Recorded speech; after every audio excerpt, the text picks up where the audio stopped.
اعوذ باللہ من الشیطان الرجیم بسم اللہ الرحمن الرحیم۔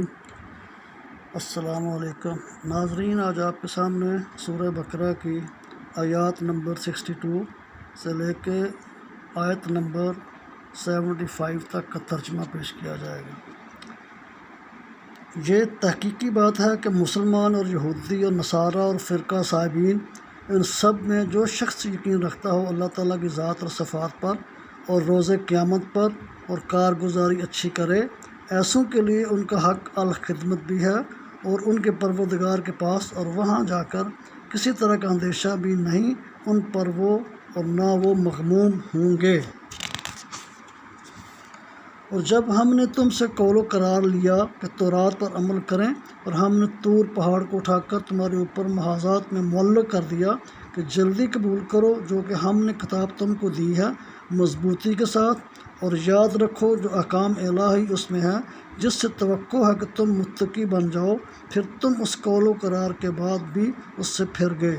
سو اگر تم لوگوں پر اللہ تعالیٰ کا فضل و رحم نہ ہوتا تو ضرور تم فوراً تباہ و ہلاک ہو جاتے۔ اور تم جانتے ہی ہو ان لوگوں کا حال جنہوں نے تم میں سے شرع سے تجاوز کیا۔ دوبارہ اس حکم کے جو یوم ہفتہ کے متعلق تھا، سو ہم نے ان کو کہہ دیا کہ تم بندر ذلیل بن جاؤ، پھر ہم نے اس کو ایک واقعہ عبرت انگیز بنا دیا ان لوگوں کے لیے بھی جو اس قوم کے معاصر تھے، اور ان لوگوں کے لیے بھی جو مابعد زمانے میں آتے رہے، اور موجب نصیحت بنایا خدا سے ڈرنے والوں کے لیے۔ اور وہ زمانہ یاد کرو جب موسیٰ علیہ السلام نے اپنی قوم سے فرمایا کہ حق تعالیٰ تم کو حکم دیتے ہیں کہ تم ایک بیل ذبح کرو۔ وہ لوگ کہنے لگے کہ آیا آپ ہم کو مسخرہ بناتے ہیں؟ موسیٰ علیہ السلام نے فرمایا، نعوذ باللہ، جو ایسی جہالت والوں کا سا ہو کام کروں میں۔ وہ لوگ کہنے لگے کہ آپ درخواست کیجئے ہمارے لیے اپنے رب سے، ہم سے بیان کر دیں کہ اس بیل کے اوصاف ہیں۔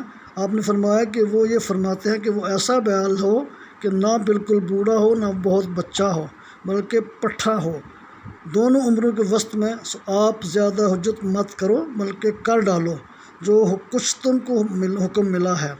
کہنے لگے کہ اچھا یہ بھی درخواست کر دیجئے ہمارے لیے اپنے رب سے، ہم سے یہ بھی بیان کر دیں کہ اس کا رنگ کیسا ہو۔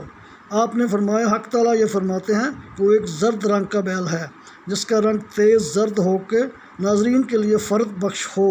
کہنے لگے، اب کی بار اور ہماری خاطر اپنے رب سے دریافت کر دیجئے کہ ہم سے بیان کر دیں کہ اس کے اوصاف کیا کیا ہوں، کیوں ہم اس کو اس بیل میں قدر اشتباہ ہے کہ ہم ضرور انشاءاللہ تعالیٰ اب کی بار ٹھیک سمجھ جائیں گے۔ موسیٰ علیہ السلام نے جواب دیا کہ حق تعالیٰ یوں فرماتے ہیں کہ نہ تو وہ حل میں چلا ہو جس سے زمین جوتی جائے، نہ اسے زراعت کی آبپاشی کی جائے، غرض ہر قسم کے عیب سے سالم ہو اور اس میں کوئی داغ نہ ہو۔ یہ سن کر کہنے لگے کہ اب آپ نے پوری بات فرمائی، پھر اس کو ذبح کیا، اور ان کی حجتوں سے تو ظاہر کرتے ہوئے معلوم نہ ہوتے تھے۔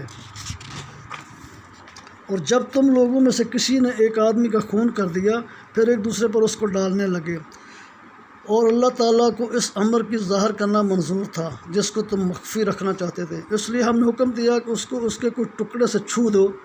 اسی طرح حق تعالیٰ قیامت میں مردوں کو زندہ کریں گے، اور حال اللہ تعالیٰ اپنی نظائر قدرت تم کو دکھلاتے ہیں اس توقع پر کہ تم عقل سے کام لو۔ آمنت باللہ، صدق اللہ العظیم۔ آمین، اللہم آمین یا رب العالمین، اللہم آمین یا رب العالمین۔